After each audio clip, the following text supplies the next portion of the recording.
From the New Arts and Media Studios in Milwaukee, I'm Charles Purcell. This is The Log.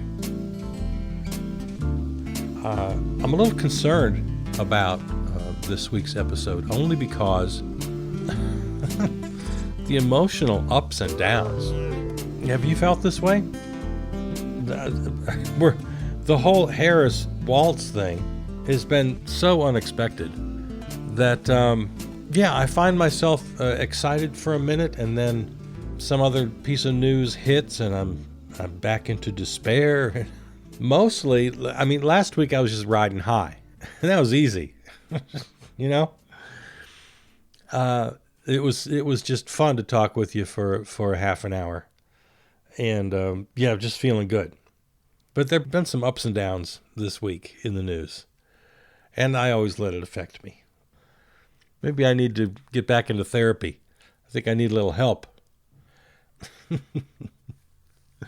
And I don't trust psychology generally.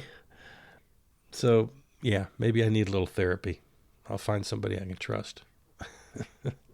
There's my problem. In my experience with therapy, which I've had a little bit over the years, I've had bad luck with therapists. Maybe. At least that's what I'm told. When I tell this story, well, it's not a story, it's a problem I've had with therapists, that I never trust them because they seem to be so deeply embedded in the quote-unquote real world. The way you and I always put it, the world we have versus the world we want. I understand we have to deal with the world we have, but it doesn't mean I have to accept it.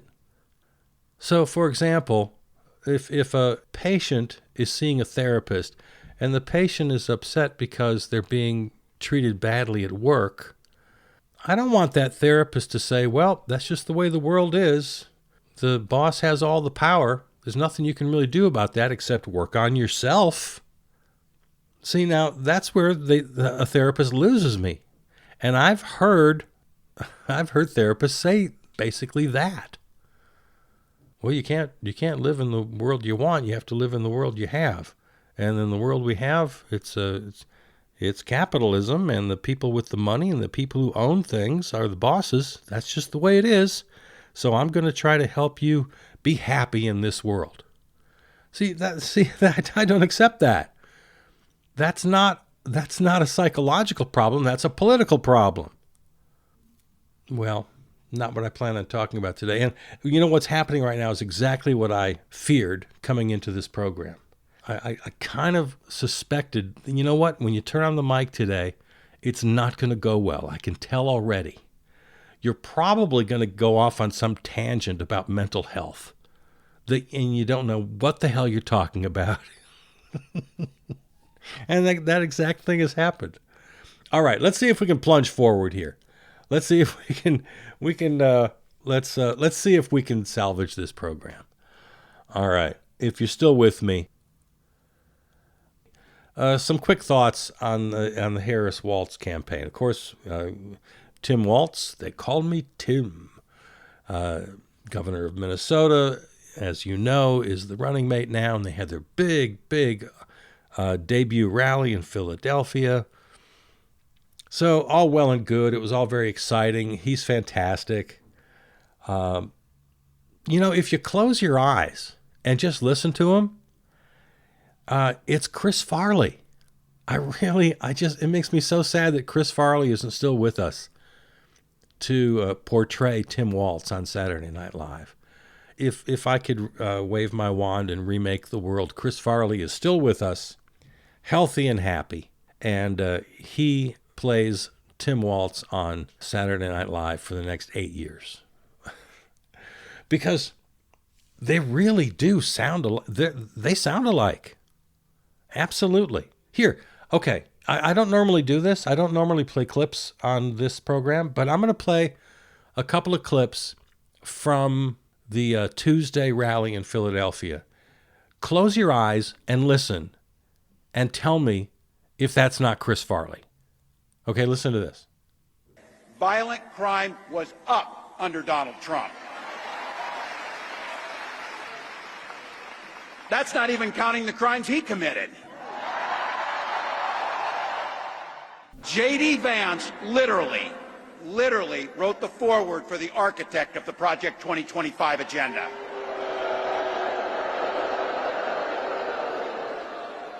Like all regular people I grew up with in the heartland, J.D. studied at Yale, had his career funded by Silicon Valley billionaires, and then wrote a bestseller trashing that community. Come on! That's not what middle America is. Even if we wouldn't make the same choice for ourselves, there's a golden rule. Mind your own damn business. And I gotta tell you, I can't wait to debate the guy.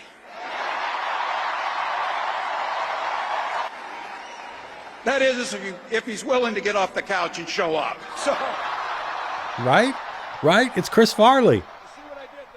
You know, he's got a brother. In fact, two of his brothers are actors, comedians. One of them looks a lot like Chris, and the other one doesn't look much like him at all. I've heard the one guy. In fact, you know what? I'm going to look it up right now. Give me just a second. Chris Farley brother. Kevin, that's it. There's Tom Farley, John Farley, and Kevin Farley. Or those are the three brothers. I think it's Kevin who I've seen do stand-up. And he's pretty good. Yeah, check out Kevin Farley on YouTube. He's pretty funny. And he looks and sounds a lot like Chris, his brother Chris. Yeah, let's. I want to begin a movement here and draft Kevin Farley to play Tim Waltz. But yeah, it's a sound alike, right? And Kevin sounds just like that as well. All right, what else should I? Hey, while we're talking about Saturday Night Live and comics, Tim Waltz gets all the credit for coming up with the word weird to describe Vance and the Orange Menace and Republicans generally. And that's fine. I guess he was the first in that crowd to use the word, but I do want to take issue with that just a little bit. I've been using weird for a long time, for years, to talk about the Republicans exactly the way that Tim Waltz does. It's like, yeah, you can disagree with their policies, you can have all the traditional sort of political fights, but on top of all that, or in spite of all that, or along with that, they're just freaking weird. And I don't know if I got it from Seth Meyers or we just both got it, but Seth Meyers, you know Seth Meyers, he was on SNL for years, and now he hosts a late night show, and he does a thing called his political monologue is called something. A Closer Look, that's it. And he's been pointing out the weird factor for a very long time. These guys are just weird. They're weirdos. He uses the word weird and weirdo, and he has been for years. So good for you, Tim Waltz. I guess you're the first person in your world in actual politics to do it. But Seth Meyers and I have been doing it for quite a while, for literally years. So I don't know, for whatever that's worth. Let's see, Shapiro. Oh, Shapiro. I'm looking at Shapiro in my notes here. Josh Shapiro, governor of Pennsylvania. He was the favorite. A lot of people thought he was going to get it, and they thought he should. I've heard several pundits over the last couple days say, even after the pick, I thought it was going to be Shapiro. I still think it should have been. He would have been better. But I disagree. I myself, if you go back through the archives, I said a couple weeks ago that it probably ought to be Shapiro, but I was just tossing it out there. In fact, if I remember correctly, in our conversation, you and I, about the vice president, we said at the time, it's fun to talk about, but it's kind of meaningless. We have no power here as voters, as citizens. Although I suppose some of the backlash against Shapiro may have made a difference in Kamala Harris's thinking, because he was just a little bit too supportive of Israel and what they're doing in Gaza. So Shapiro would have been a tough pick for younger voters, for voters of color, for the all the folks who voted non-committed, or whatever they called it in your state, unrestricted, I think, or something like that in my state. So there was that whole sort of group of voters that would have been kind of unhappy with Shapiro. I don't know, maybe that made a difference.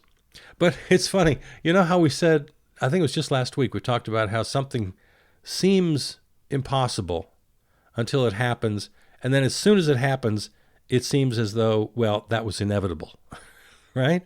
Well, that was the Walz pick for me. Oh, I interrupted myself. What I was going to say is when I did say Shapiro ought to get it, that was just based on almost nothing except, he's a very popular governor from a very important swing state. It just seemed to make sense. And again, I was kind of tossing it off, saying this really isn't important, and I'm not putting a lot of thought into it. Well, at the risk of sounding self-serving, I know this does. Since I said that, I guess a couple of weeks before the selection was made, as I learned more about the potential VPs, I was really leaning very heavily toward Walz. Everything I found out about the guy I liked, and every time I heard him speak, it's like, okay, you got it. Bernie endorsed him. And the more I found out about the final short list, I was very much in Walz's corner. Still understanding that I didn't really have any power to do anything about it, but these are just my private thoughts. And it was all confirmed when I got the little ding on my phone and the notification. I got the news. I was shopping at the time. I was in the fruit section of Pick and Save. And as soon as I saw the news, I just had the broadest smile on my face that lasted through the fruit and vegetable section and well into the meat section, because I needed to get some chicken breasts and I needed to get some yogurt, and I had just the biggest smile on my face, the biggest involuntary smile. And that's when you know. You can have all the pro-con debates, in your head, but if you get some news and you have a very strong reaction, that will tell you where you are. And so, when I got the news, I was very happy, and I'm sure my fellow shoppers were wondering why I had this big, dumb grin on my face, picking out my Greek non-fat plain yogurt.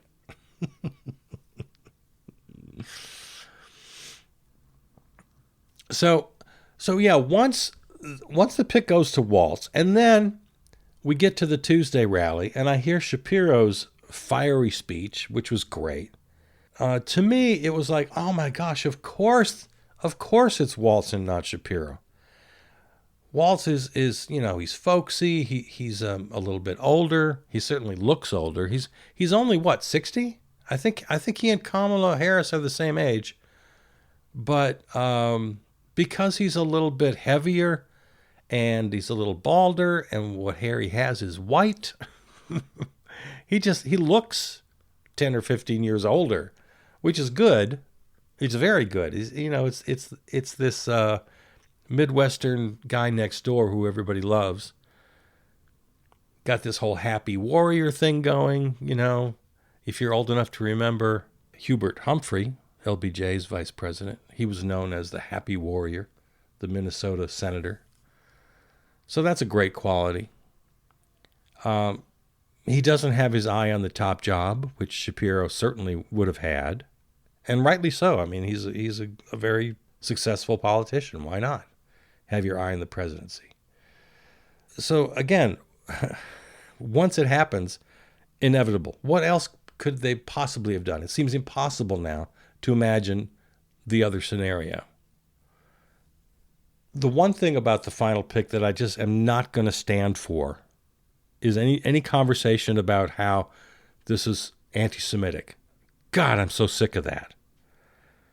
The fact that there's really not much difference at all between Shapiro and Walz on their views regarding Israel and Gaza Shapiro was a little bit more vocal about it, a little bit more enthusiastic for Israel, and more critical of peace protesters. Again, not much difference between the two finalists here for VP, but there was a different tone, and maybe even a little bit difference in degree.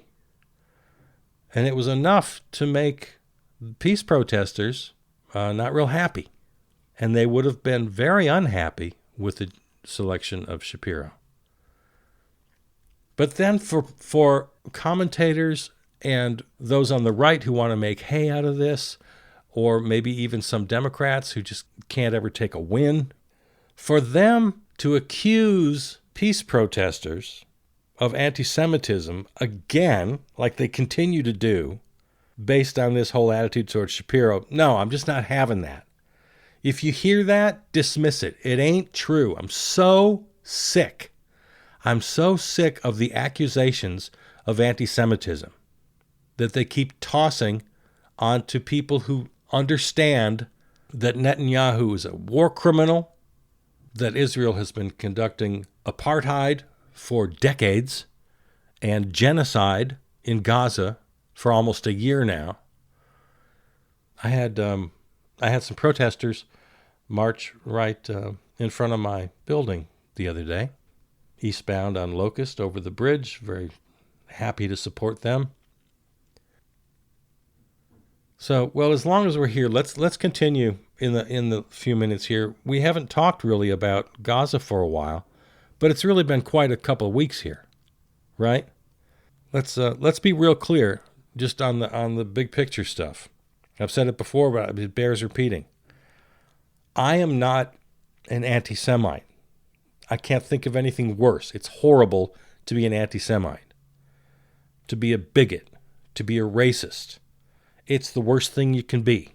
And I think that's why people who disagree with you want to toss this label on you, because it's the worst thing you can call a person.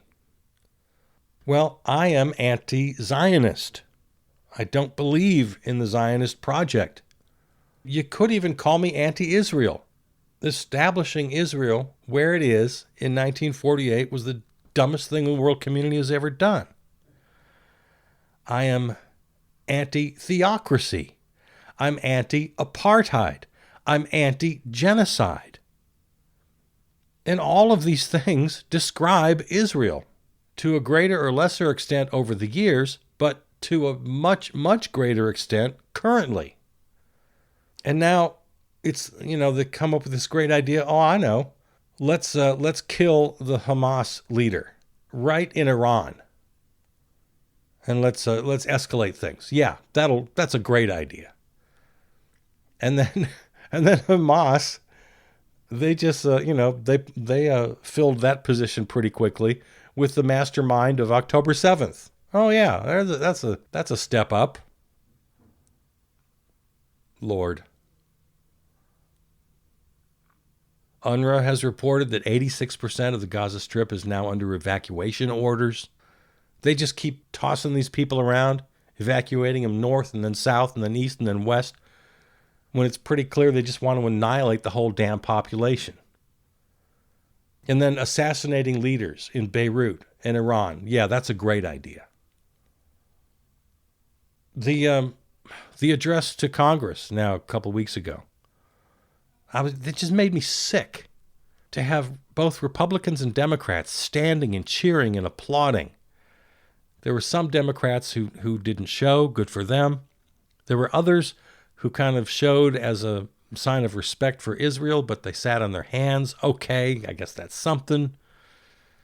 Some of them, felt comfortable enough to applaud if he said something innocuous, like, I don't know, we want peace.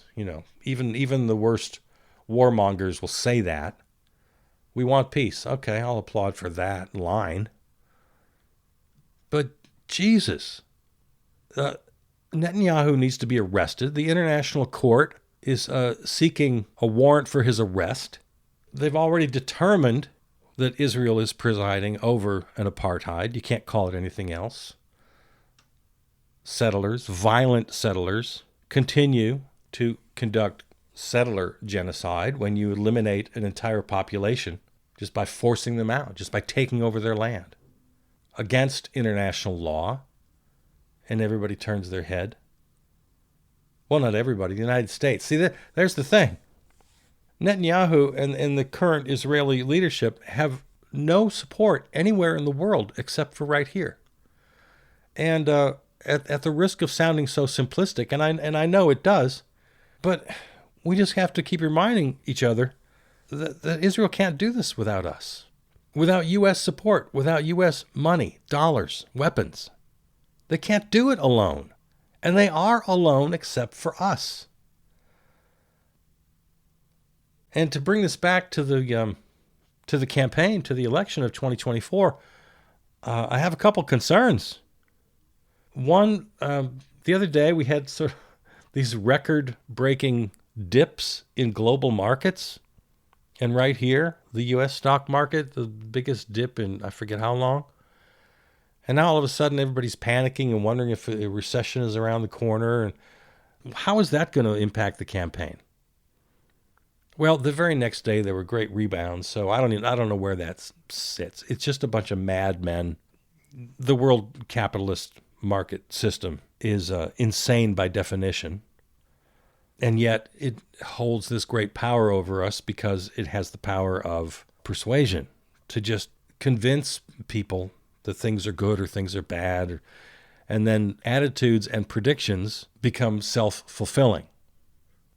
In the current system we have, it's all based on belief. So if enough people fear a bad outcome, that fear itself can create the bad outcome. So we're at the mercy of a system that's literally insane. It makes no damn sense economically. And we're at its mercy. And that could very well affect the campaign. And what we're talking about here, Israel.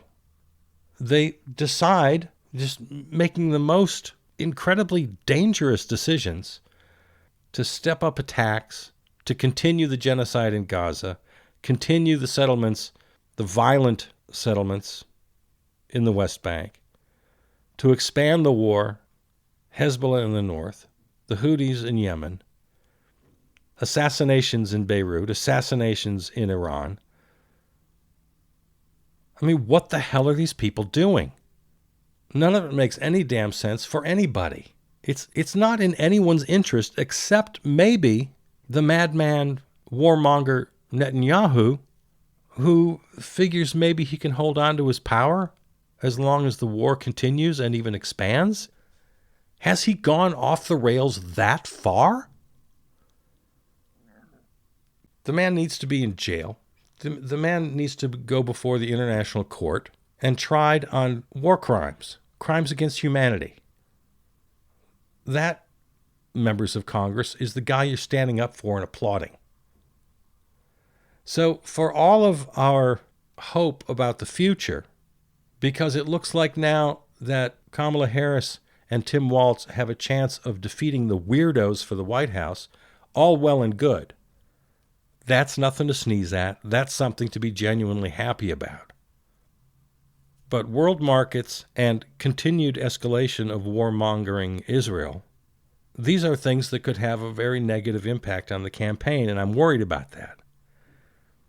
And if and when Harris-Walz is victorious in November, there are decisions to be made, and I hope that they can use whatever political capital they earn for a major shift in Israeli policy. I don't have a lot of hope for that. That's why on November 6th, I immediately become a member of the loyal opposition, and I push and I push and I push from the left. Because the relationship with Israel has to change. It just has to change. Or we have no moral standing in the world at all. I mean, that speech to Congress, my God. I know it's a couple of weeks in the rearview mirror now, but I still can't get over it. All this good and evil BS, all this destroy Hamas. You can't destroy an idea. They're making the same mistakes the U.S. made after 9/11, only worse. As we've talked about many times and just a minute ago, equating peace activists equating them with anti-Semitism, which is just a lie. It's a self-serving lie. These are all the things he talked about in front of Congress, and people stood up and applauded. Can you imagine a foreign head of state demonizing American citizens from the well of the U.S. Capitol, and members of Congress standing up and applauding that? Where are we? His denial of the ICC charges were just laughable. He didn't make any case against it. He just said, no, we're not targeting civilians. We're not causing starvation. Well, obviously you are. The world has found that you are. The United Nations has found that you are. The ICC has found it. Everybody. Everybody. Except the four candidates for president and vice president, and the current president, and people like Joe Manchin and Kyrsten Sinema and John Fetterman, who were sitting right in the front row applauding every line. Yeah. We can be happy. We can be happy. Like I always say, we can take a win. We can be, to use the word now that everybody's using, joyous. We can be joyous about defeating the Orange Menace. But we got to be very real about what's happening in this world economy, in this insane capitalist system we have. We have to be very real about war crimes, crimes against humanity, happening every single damn day in Gaza and the West Bank. We have to hold Democrats' feet to the fire. I mean, my God. Chuck Schumer, Hakeem Jeffries, Debbie Wasserman Schultz, Cory Booker, Mark Kelly, all standing and applauding a war criminal. Come on. Come on, Democrats. We got to push from the left. We can be happy about defeating the weirdos on the right. We can rub their faces in it, all well and good. We need a coalition to do that. But let's be very serious and very real about the very serious problems that the American system, that American government is contributing to, including the Democratic Party. Absolutely. So we got to push the Democrats, man. We got to push them. All right. Let us end it there. Again, we can be happy, we can be joyous, we can be many things at the same time. Let's do that. Let's be happy about the momentum, and let's join in the coalition. Let's get this thing done. Let's stay real. Okay. Go to the website, charlespurcell.com, for this and all other episodes and more content. Thanks to River West Radio, riverwestradio.com, our terrestrial flagship station. Contact me, Charles Purcell, at Gmail. Follow on Facebook. Find us on your favorite podcast platform. If you're a new listener, some people, when they hear Charles Purcell, they hear Purcell, like P-U-R-C-E-L-L. That's not it. For new listeners, it's B as in boy, Burcell, just like it sounds. B-U-R-S-E-L-L, Purcell. That's what you need to search, Charles Purcell, on your favorite platform. And as always, thanks to Peter Donalds, who wrote and performed the theme song. Okay, love you. Talk to you next week.